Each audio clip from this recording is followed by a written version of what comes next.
ஊருக்கே குறி சொல்லிச்சான் பள்ளி, அது தானே விழுந்துச்சான் கழனிப்பானையில் துள்ளி. அந்த மாதிரி புதுச்சேரிக்கு வருகை தந்திருக்கக்கூடிய தாவேகா தலைவர் அவர்களுடைய இந்த 12 நிமிஷத்துக்கான இந்த பேச்சு அப்படி தான் இருந்துச்சு. இவர் பர்மிஷன் கொடுத்துருக்காங்க, புதுச்சேரி அரசை பார்த்து தமிழ்நாடு அரசு கற்றுக்கிட்டோம் அப்படின்னு சொல்லிட்டு ஒரு டயலாக் விட்டுருக்காரு. புதுச்சேரி அரசு இவர் ரோட் ஷோ காலையில் 9 மணிலேருந்து மாலை 6 மணி வரைக்கும் ரோட் ஷோ நடத்துகிறேன்னு ஒரு வாரமாக உருண்டு பிறண்டு அதுக்கு பெர்மிஷன் கொடுங்கன்னு அலைஞ்சி திரிஞ்சு ரோட் ஷோக்கெலாம் கண்டிப்பாக பெர்மிஷனே கொடுக்க மாட்டோம், நீங்கள் வேணால் மீட்டிங் நடத்திக்கோங்க, அதுவும் க்ளோஸ்டு மீட்டிங் தான், ஸ்ட்ரிக்ட் பெர்மிஷன்ஸோடு தான் இந்த மீட்டிங்குக்கே பெர்மிஷன் கொடுத்துச்சு புதுச்சேரி கவர்மெண்ட். அது தமிழ்நாடை பார்த்து கற்றுக்கோங்கன்னு ஒரு ப்ரூடா வேற.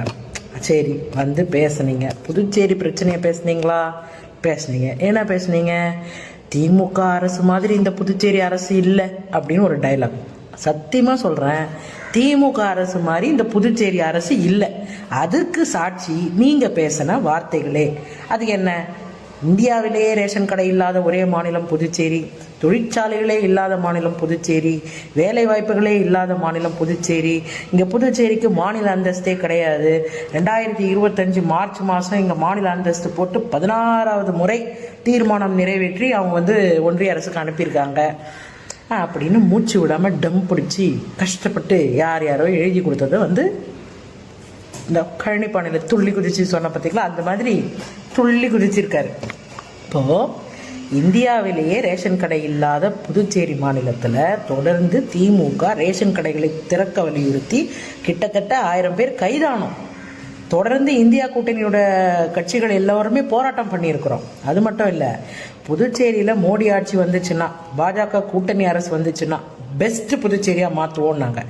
அது என்ன best? B for business hub, E for education hub, S for spiritual hub, T for tourism hub, இப்படி நாங்கள் மாற்றுவோம் அப்படின்னாங்க. ஆனால் எந்த ஹப்பும் இல்லை வேலை வாய்ப்பு இல்லை, புதுச்சேரியில் தொழிற்சாலை இல்லை, தொழிற்சாலையினுடைய ஹப்பா புதுச்சேரியை மாற்றணும், அதுக்கு மாநில அந்தஸ்து ரொம்ப முக்கியம், இப்படியெல்லாம் பேசியிருக்கக்கூடிய விஜய் அவர்களே, திமுக அரசு மாதிரி புதுச்சேரி அரசு இல்லை.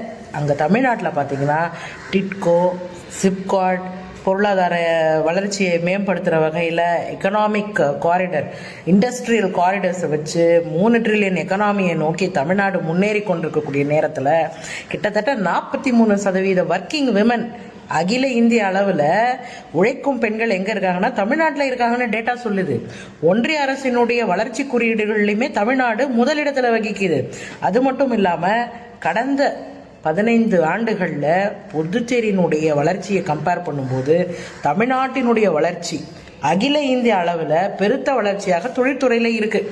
ஆனால் இது எதுவுமே தெரியாமல் கம்பி கட்டுற கதையை மட்டுமே இன்னைக்கு புதுச்சேரியில் நீங்கள் பண்ணியிருக்கீங்க. இப்போ தொழிற்சாலைக்கு இண்டஸ்ட்ரியல் ஹப்பா மாற்றுவோன்னு இப்போ இவர் ஒரு ப்ரூட் அவுட் இருக்காரு.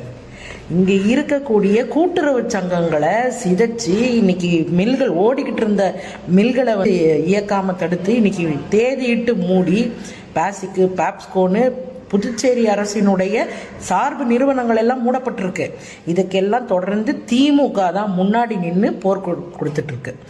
எதிர்கட்சி தலைவரான அண்ணன் சிவா அவர்களுடைய தலைமையில் தொடர் போராட்டங்களுடைய வெளிப்பாடு தான் இன்னைக்கு ரேஷன் கடை திறந்து இருக்கிறதுக்கான காரணம். அரிசியில ஊழல், அதையும் திமுக தான் வெளிக்கொண்டு வந்துச்சு. ரேஷன் கடையில் அரிசி, கோதுமை, சர்க்கரை, உப்பு, மானிய விலையில் மளிகை பொருட்கள் இது எல்லாமே கிடைக்குது. ஆனால் புதுச்சேரியில் தீபாவளிக்கு மானிய விலையில் கொடுக்குறேன்னு சொன்ன பொருட்களையே கூட போட முடியாத அரசு தான் இந்த அரசு.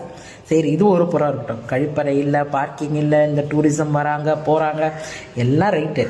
ஆனால் புதுச்சேரி மக்களுடைய அத்தியாவசிய பிரச்சனையான போலி மருந்து கம்பெனி பெரிய முறைகேடு, 1000 கோடி ரூபாய்க்கு இங்கே முறைகேடு நடந்திருக்கு. அதை பற்றி வாயவே திறக்காம போயிருக்கீங்க.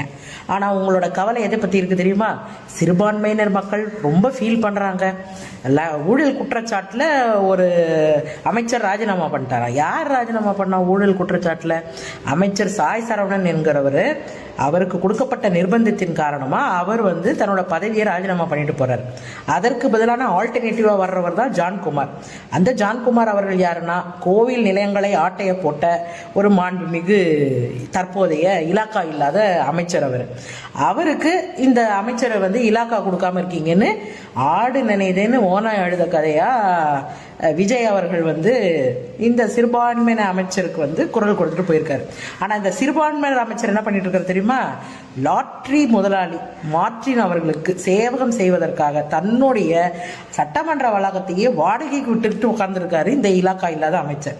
இதை பார்த்த முதலமைச்சர் ரங்கசாமி அவர்கள் இவரு இப்பவே இப்படிலாம் பண்றாரு, இவர் லாட்ரி மார்ட்டினோட கூட்டு சேர்ந்துக்கிட்டு இங்க புதுச்சேரியில தேவையில்லாத அரசியல் பண்றாருன்னு அவருக்கு இலாக்காவே கொடுக்காம வச்சிருக்காரு. அதுதான் உண்மையான நிலை. புதுச்சேரியில இருக்கிறவங்களுக்கு தெரியும். இந்த மாநில அந்தஸ்து பத்தி பேசுனீங்க இல்லையா? மாநில அந்தஸ்து இந்த 2025 கடந்த 15-20 ஆண்டுகளில் நீங்கள் எடுத்துக்கிட்டிங்கன்னா அதிகப்படியாக தனிநபர் கவன ஈர்ப்பு தீர்மானங்களை முன்மொழிந்து மாநில அந்தஸ்துக்கு புதுச்சேரி வழங்கப்பட வேண்டும் என்று எதிர்க்கட்சித் தலைவர் அண்ணன் சிவா அவர்கள், திமுகவினுடைய மாநில துணை அமைப்பாளர் அண்ணன் அனிபால் கென்னடி அவர்கள், திமுகவினுடைய பொருளாளர் திமுக சட்டமன்ற உறுப்பினர் அண்ணன் செந்தில்குமார் அவர்கள், காரைக்காலினுடைய சட்டமன்ற உறுப்பினர் அண்ணன் நாஜிம் அவர்கள், இவங்க எல்லாம் தொடர்ந்து தனிநபர் தீர்மானங்களை முன்மொழிந்த நிறைய பேர் அதிகப்படியாக ஒரு கட்சியிலிருந்து தீர்மானம் நிறைவேற்றிருக்காங்கன்னா அது திமுக தான். தொடர்ந்து புதுச்சேரிக்கு மாநில அந்தஸ்து வேண்டி தொடர் குரல்களை எழுப்பி கொண்டே இருப்பது திமுக தான். ஆனால் என்ன சொல்கிறேன், திமுகவை நம்பாதீங்க அப்படின்னு. ஏன்னா வந்து தமிழ்நாட்டை பார்ப்பாங்களாம் ஒரு மாதிரி, புதுச்சேரி ஒரு மாதிரி பார்ப்பாங்களாம். புதுச்சேரியில் ஒட்டுமொத்த இந்தியாவுக்கே முதுகெலும்போட ஒரு முதலமைச்சர் ஒன்றியத்தில் ஆளக்கூடிய யாராக இருந்தாலும் இது மக்களுக்கு விரோதமானது, இது மாநிலங்களுக்கு எதிரானது, மாநில உரிமைகளை பறிக்கக்கூடியதுன்னு தொடர்ந்து குரல் எழுப்பக்கூடிய முதல் குரல் எங்களுடைய தலைவர் அண்ணன் தளபதியார் அவர்களுடைய குரல் தான். அண்ணன் மு க ஸ்டாலின் அவர்களுடைய குரலை பார்த்துத்தான் அங்கே எதிரொலிக்கக்கூடிய குரலாக மற்ற மாநிலங்கள்ல இருந்தும் குரல் வருது. சிவா எம்பி அவர்கள் புதுச்சேரிக்கு மாநில அந்தஸ்து ஏன் கொடுக்க வேண்டும்னு மாநிலங்களவையிலே பேசியிருக்கார். இன்னும் சொல்ல போனால் பியூட்டி என்ன தெரியுமா? இந்த என்ஆர் காங்கிரஸ்ங்கிற கட்சியே காங்கிரஸை விட்டு பிரிந்து வந்து முதலமைச்சர் ரங்கசாமி அவர்கள் ஒரு கட்சி ஆரம்பிக்கிறார்.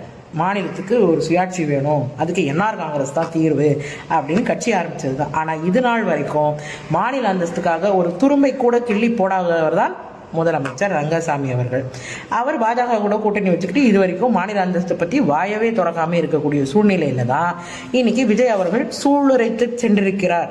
அந்த சூளுரைத்து சென்றதுலையும் பாதி இந்த ஹாஃப் பாயில் ஹாஃப் குக்ட் அது அரைவை காட்டோடு தனமான பத்திரிகை செய்திகளை பார்த்துவிட்டு எழுதி கொடுத்தவர்களை நம்பி இங்கே வந்து 12 நிமிஷத்தை வேஸ்ட் ஆக்கிட்டு போயிருக்கிறாரு தாவேகா தலைவர் விஜய் அவர்கள். இங்கே வந்து கடன் வசதி இல்லை, இங்கே கடன் வாங்குறாங்க, நிதி இல்லை, அது இல்லை.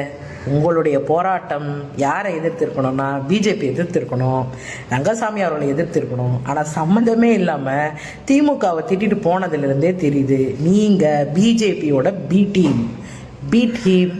ஹீம். அதனால் நீங்களே உங்கள் வாயால் எக்ஸ்போஸ் ஆகிட்டீங்க. அரசியல் அறிவு இல்லாமல் இங்கே எதுவும் நடந்துடாது. உங்களுக்கு நீங்கள் ஒரு கூட்டம் வச்சுருக்கீங்களா தமிழ்நாட்டில், நீங்கள் எதுவும் சொன்னாலும் ஆமஞ்சாமின்னு போடுறதுக்கு, அந்த மாதிரிலாம் இங்கே யாரும் கிடையாது. இங்கே பேசுகிற அடுத்த 5 நிமிஷத்துலேயே நீங்கள் யார் என்ன ஏதுன்னு ரோட்டில் போகிற சின்ன குழந்தைய